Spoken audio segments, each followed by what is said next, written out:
आदरणीय Shri RP Singh ji, for your very kind introductory remarks. दोस्तों, जैसे कि हम सब जानते हैं कि 10 वर्ष के अंतराल के बाद जम्मू कश्मीर विधानसभा के चुनाव होने वाले हैं और इसलिए एक सबकी रुचि, सबके इंटरेस्ट का केंद्र भी है और इन 10 वर्षों में अनेकों परिवर्तन हुए, बदलाव हुए। कुछ एक तो स्वाभाविक जो समय की गति के साथ होना अपेक्षित रहते हैं और कुछ एक मोदी जी के कार्यकाल के प्रारंभ होने के बाद जो स्वतंत्र भारत के इतिहास में एक नया अध्याय जोड़ा, उसके चलते। और 26 मई 2014 को जब प्रधानमंत्री के रूप में मोदी जी ने शपथ ग्रहण किया था, उसके बाद अनेकों क्रांतिकारी निर्णय भी हुए राष्ट्रीय स्तर के, जिनका भिन्न भिन्न प्रदेशों और भिन्न भिन्न राज्यों में भी प्रभाव रहा। अनेकों गुजरे जमाने की बंदिशों से मुक्ति भी प्राप्त की गई और इस सब को लेकर उसमें बहुत अधिक चर्चा की आवश्यकता नहीं, क्योंकि ये राजनीतिक हलकों में भी इसकी चर्चा होती रही, मीडिया के हलकों में भी। जम्मू कश्मीर के संदर्भ में यदि आप देखें तो आतंक के दौर का लगभग खात्मा हुआ, पहली बार जिला परिषदों का गठन हुआ, स्थानीय इकाइयों को 73 और 74 संशोधन का लाभ पहुंचा और कहने की आवश्यकता नहीं, अनुच्छेद 370 जाता रहा। अब प्रधानमंत्री मोदी जी के ही नेतृत्व में, उन्हीं के दिशा निर्देश में एक योजनाबद्ध तरीके से विजन 2047 के सन 2047 में जब आजाद हिंदुस्तान अपनी 100वीं सालगिरह मनाएगा और भारत अपना शताब्दी उत्सव मनाएगा, तो उस समय उस भारत की, उस हिंदुस्तान की क्या तस्वीर रहेगी, उसकी किस प्रकार से रचना होगी और जब वो विश्व शिखर पटल पर अपना स्थान ग्रहण करेगा तो उसका क्या आयाम रहेगा, क्या प्रभाव रहेंगे भिन्न भिन्न क्षेत्रों पर, भौगोलिक स्तर पर भी और आंतरिक स्तर पर भी। और जैसे श्री आरपी सिंह जी ने अभी कहा कि जम्मू कश्मीर उस 2047 के शताब्दी भारत में where would it fit in that larger picture of India 2047? वैसे तो it's not easy to visualize 2047 because we tend to look at 2047 through the prism of 2024 और बहुत मुश्किल है अनुमान लगाना कि उस समय किस प्रकार की भौगोलिक परिस्थितियां रहेंगी और किस प्रकार का दृश्य रहेगा, विशेषकर एक ऐसे दौर में where we are leading a life which is technology driven and the pace of technology is also progressively increasing। इसको सबसे सरल तरीका समझने का कि यदि आप पिछले 20-25 वर्ष मुड़ करके देखें तो सन 1998 या 99 में क्या दृश्य था, what was new then and what was new today.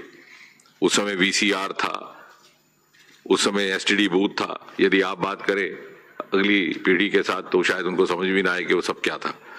So we have moved in such a high pace. लेकिन आज स्थिति यह है कि भारत जिस प्रकार से दूसरे देश खड़े हैं उन्हीं के स्तर पर खड़ा है, हम किसी से पीछे नहीं है, चाहे वो टेक्नोलॉजी है, चाहे कोई भी क्षेत्र है। और उसका भी एक सबसे छोटा उदाहरण मैं आपको दूंगा कि कोई भी उपलब्धि, कोई भी नया आयाम जो यूरोप या अमेरिका के देशों में हासिल किया जाता है, वो भारतवर्ष में उसको पहुंचने में 10-15 बरस लग जाते। एक छोटी सी मिसाल है टेलीविजन की। Television happened in USA in 1950s and that famous election of 1960 where John Kennedy turned the tables on Richard Nixon happened because of a TV debate between the two contenders and because of his oratorial skills Kennedy took a march over him। अब हमारे यहाँ तो पता ही नहीं था कि TV होता क्या, लेकिन आज वो स्थिति नहीं है। आज चाहे वो स्पेस है, चाहे क्वांटम टेक्नोलॉजी है, हम एक ही स्तर पर खड़े हैं। अब इस परिस्थिति में जब हम 2047 की रचना करते हैं और राष्ट्रीय स्तर पर व्यापक तौर पर मोदी जी भी इसमें रुचि ले रहे हैं, तो आने वाले समय में जम्मू कश्मीर की क्या भूमिका रहेगी और उसका क्या स्थान रहेगा। क्योंकि अक्सर हम राजनीतिक बातें तो करते हैं, लेकिन कभी कभी इस प्रकार के विषयों से हमारा या ध्यान छूट जाता है या प्राथमिकता में नहीं आते।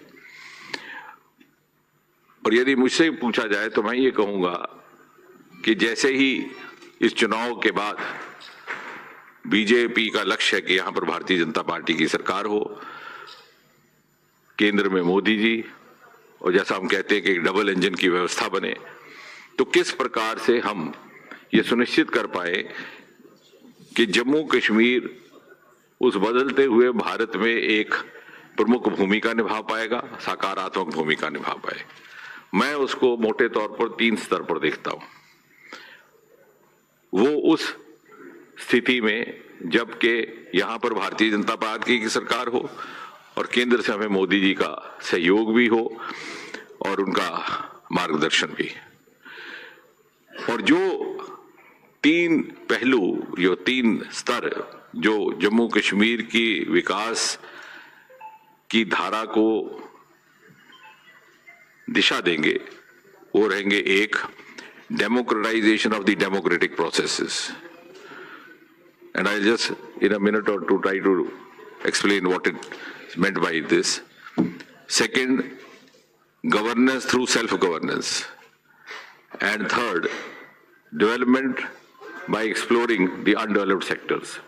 अब जम्मू कश्मीर के संदर्भ में क्यों आता है ऐसा? क्योंकि अक्सर ये बातें राजनीतिक प्रेस वार्ताओं में नहीं आती, लेकिन ये विषय बड़े मौलिक विषय हैं।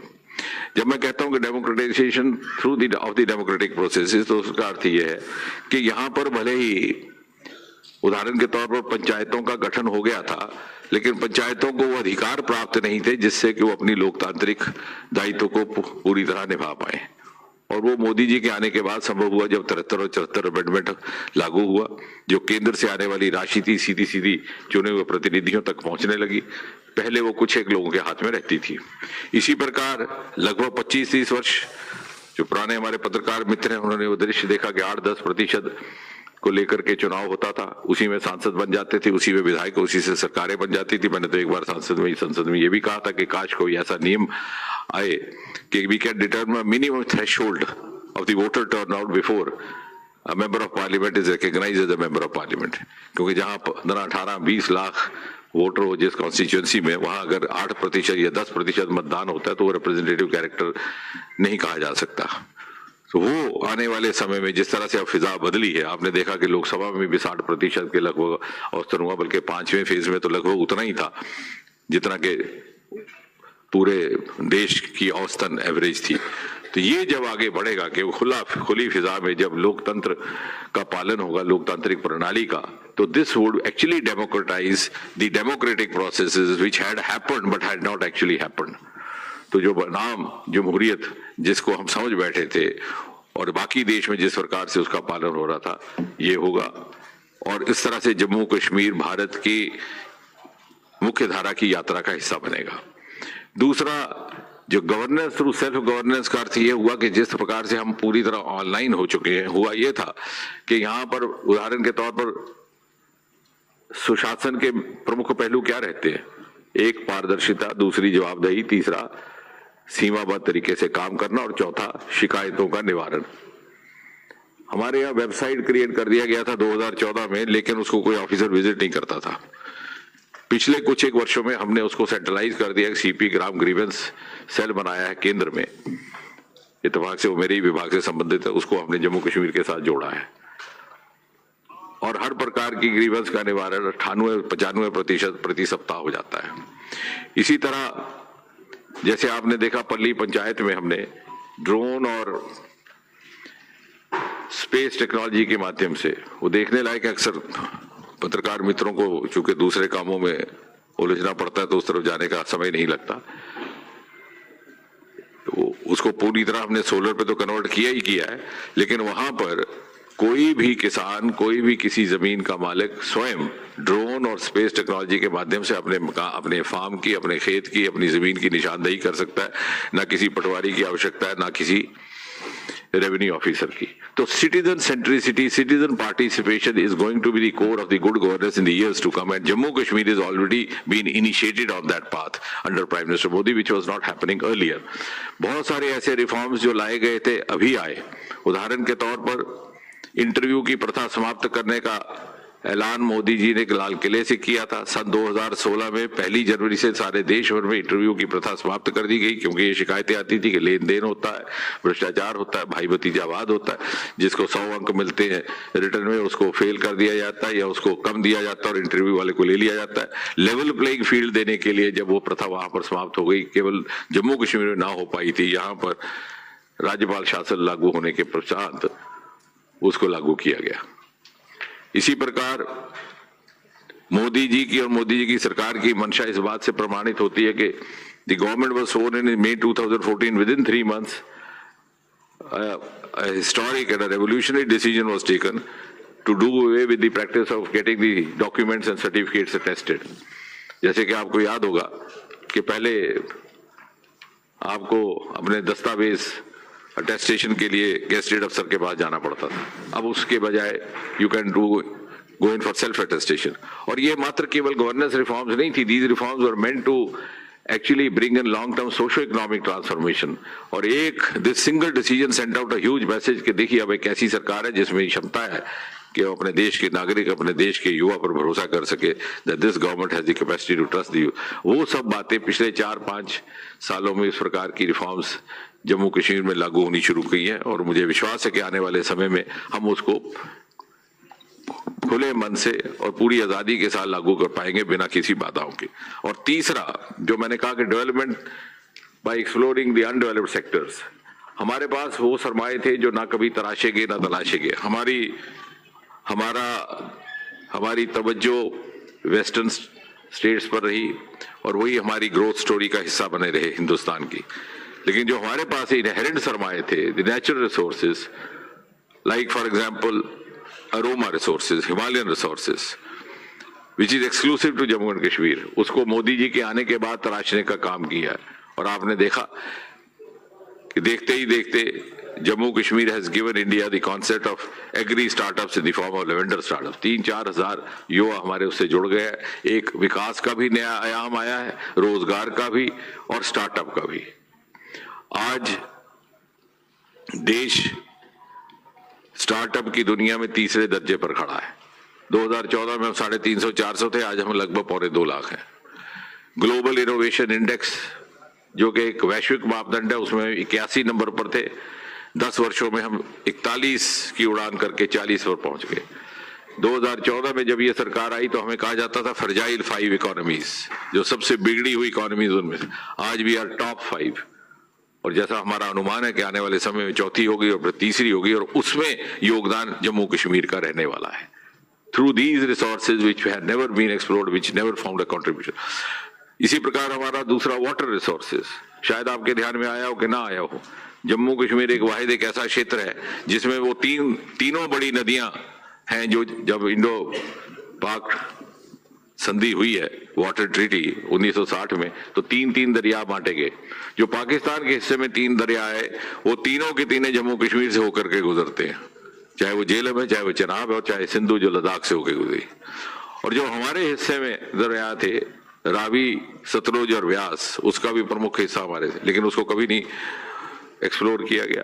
यहाँ तक के रावी का जो शाहपुर कंडी का प्रोजेक्ट था, उसको 40 साल ठंडे बस्ते में रखा गया। मोदी जी के आने के बाद अब वो काम शुरू हुआ है। अब कंडी का इलाका कंडी ना कहलाएगा, सिंचाई भी होगी, बिजली की पैदावार भी होगी।